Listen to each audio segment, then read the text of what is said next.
오늘 우리에게 주신 하나님의 말씀은 어제에 이어서 사도행전 25장 23절에서 마지막 절까지 교독하고 마지막 절은 합독합니다.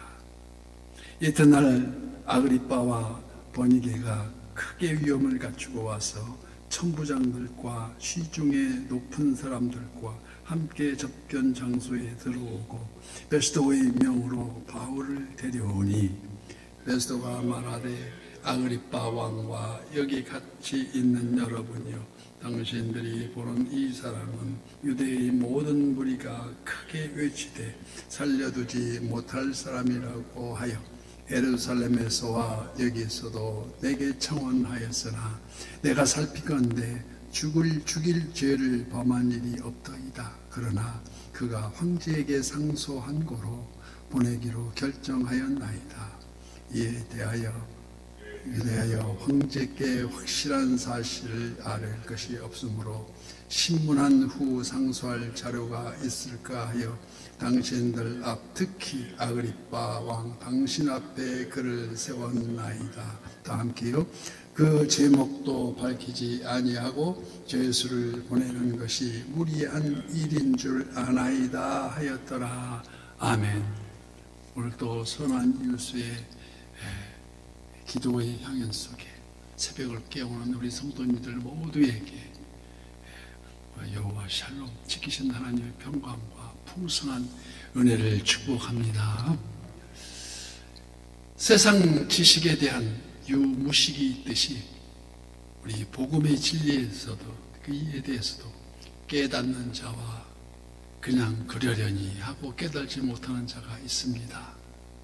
그래서 고린도전서 12장 3절 말씀에 성령으로 아니하고는 예수를 주라 시인할 수 없다고, 성령 하나님이 임재하셔서야 그 사람의 예지의 눈을 밝혀야 예수님이 진짜 우리의 구주셨구나, 이 죄인을 살리기 위해서 성육신을 하셨구나, 이것을 깨닫게 된다는 것입니다. 그런데 세상은 깨닫는 자보다 깨닫지 못한 무지한 자가 더욱 많다는 것입니다. 많아도 보통 많은 게 아니고 갈수록 더 많아진다는 것입니다. 그래서 시편 94편에는 백성 중에 어리석은 자들아 너희는 생각하라. 무지한 자들아 너희가 언제 지혜로울까. 귀를 지으신 이가 듣지 아니하시리야. 눈을 만드신 이가 보지 아니하시리야 하면서 경종을 울리고 있습니다. 더욱이 성도들은 무지한 자들 앞에서 핍박을 받게 됩니다. 또 여러 대중 앞에서 억울함을 당하기도 한다는 것입니다.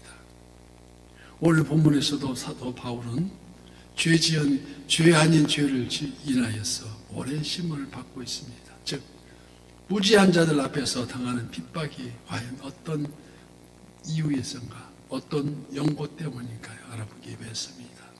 첫째, 주의 이름을 증거하고 오직 복음을 확장시키기 위해서라는 것입니다.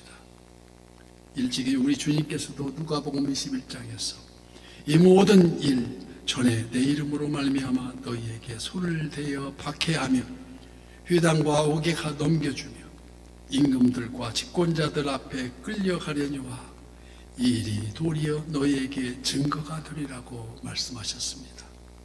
이처럼 성도가 복음 증거를 위한 무지한 자들 앞에 서는 그 이유는 우리 주님이 말씀하신 예언의 성취의 일부분이라 할 수 있습니다.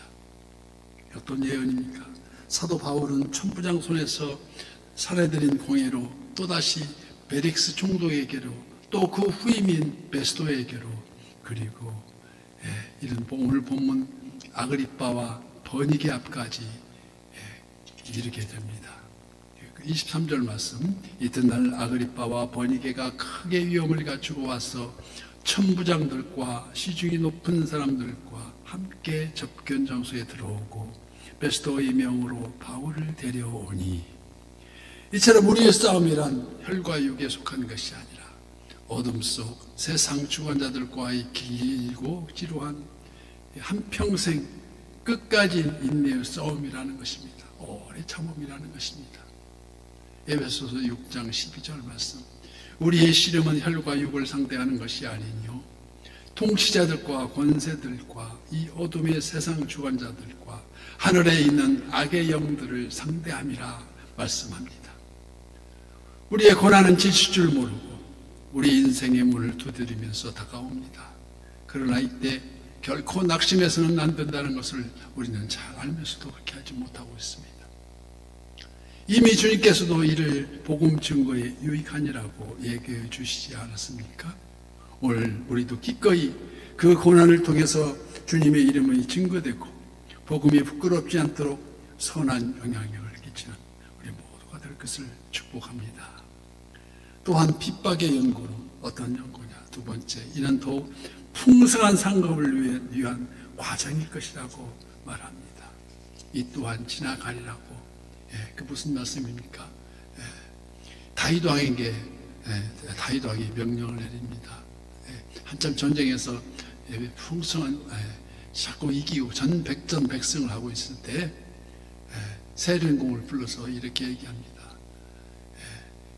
나에게 우쭐하지 않고 나에게 말씀에 충실할 수 있는 하나님을 깊이 묵상할 수 있는 그런 글귀를 적어서 반지를 만들라고 명합니다. 그래서 그 세련공이 열심히 반지를 만들게 만들었는데 무슨 말을 적어야 왕이 원하는 그 충실한 선량한 말이 될까? 그래서 그 당시에 아주 현명하기로 유명한 솔로몬 왕자에 가서 물었습니다. 어떤 글귀가 좋을까요? 이 또한 지나가리라. 무슨 말씀입니까? 영어로는 These too shall pass. 그렇게 지나가면 다 주님의 은혜대로 다 될 거라는 것입니다. 이 또한 지나가리라. 그 반지가 항상 다윗 왕에게 껴 있었다는 이런 이야기입니다. 그래서 이처럼 우리 싸움은 혈과 육이 아니라는 것입니다. 고난은 질 모르고 우리들 인생의 문을 두드립니다. 그러나 이때 결코 낙심해서는 안 된다는 것을 우리 주님은 이런 복음 증거에 유익하다고 예고해 줄 것입니다. 오늘 우리도 기꺼이 그 고난을 통해서 주님의 이름을 증거되고 복음이 부끄럽지 않도록 선한 영향을 끼쳐야 될 줄 믿습니다. 이는 더 풍성한 상급을 받기 위한 과정이라고 말씀하십니다. 26절 말씀. 내가 살피건대 죽일 죄를 범한 일이 없더이다. 그러나 그가 황제에게 상소한 고로 보내기로 결정하였나이다. 말씀합니다. 이 아그리빠가 호기심에 가득 차서 바울의 말을 듣고 그래 듣고 싶어지자 베스토는 특별한 명분도 없이 일종의 청문회 같은 그 자리에 바울을 불러낸 것입니다. 온의 아그리빠 왕의 결점이 있습니다. 그 어떤 결점입니까? 온의 근친간에 부가 되었다는 것입니다.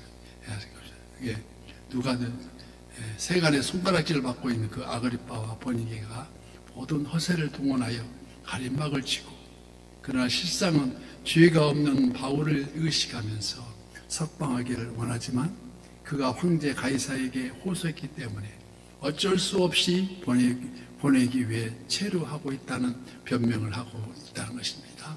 그러나 어떤 상황에서도 사도 바울은 그리스도 예수 안에서 그 약속한 상급, 어떤 상급입니까? 마태복음 5장 11절 말씀. 나로 말미암아 너희를 욕하고 박해하며 하고 거짓으로 너희를 거슬려 모든 악한 말을 할 때에는 너희에게 복이 있나니 기뻐하고 즐거워하라. 어떻게 해요? 하늘에서 너희 상이 큼이라. 너희는 전에 있던 선지자들도 이같이 박해하였느니라고 말씀합니다. 이 상금을 받기 위해서는 반드시 그리스도의 고난에 동참해야 한다는 것인데 어떻게 해요? 로마서 8장 17절 말씀과 같이 자녀이면 또한 상속자 곧 하나님의 상속자요 그리스도와 함께한 상속자니 우리가 그와 함께 영광을 받기 위하여 고난도 함께 받아야 할 것이니라고 말씀하십니다. 그러므로 사도 바울은 예수의 몸으로 지금 매여 있음을 조금도 부끄러워하거나 고통스러워하지 않고 오히려 이 또한 지나가리라는 그 말씀과 같이 오히려 빌립보 감옥에서도 하나님을 찬양하기까지 합니다. 사도행전 16장에 나왔지 않습니까? 한밤중에 바울과 실라가 기도하고 하나님을 찬송하며 죄수들이 듣더라.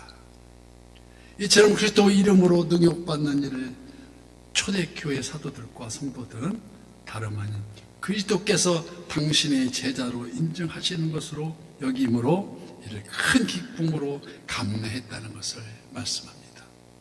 이를 사도행전 5장 41절 말씀에 사도들은 그 이름을 위하여 능욕받는 일에 합당한 자로 여김을 기뻐하면서 교회 앞에 떠나니라.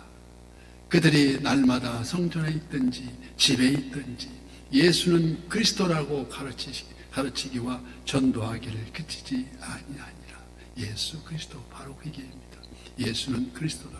예수는 구원자요 그리스도다. 우리의 다시 오실 우리의 왕 중의 왕이라.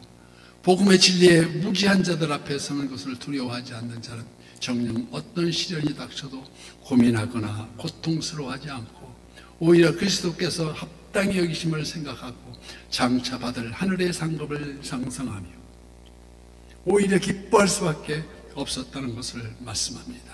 성도 여러분, 복음의 진리에 무지한 자들 앞에 서는 것이 유쾌한 일이 아닐지라도 복음 전파에 꼭 필요한 과정이라는 것을 잊지 말아야 합니다. 그래서 누가복음 21장 13절 말씀, 이 일은 도리어 너희에게 증거가 되리라. 내가 너희의 모든 대적을 능히 대항하거니와 핍박할 수 없는 구변과 지혜를 너희에게 주리라고 우리 주님은 약속하십니다. 주님의 날을 점점 다가오는데, 주님의 세례는 점점 다가오는데 모든 육체는 풀과 같고 그의 모든 영광은 풀의 꽃과 같으니 풀은 마르고 꽃은 떨어지되 오직 주의 말씀은 세세토록 영원하리로다. 아멘. 오늘도 하루를 여는 새벽을 깨우리로다. 복음의 무지한 자들 앞에 도리어 증거가 되는 부흥의 원년으로 나아가는 저와 우리 선한 모든 지체가 되시기를 예수님 이름으로 간절히 축복합니다.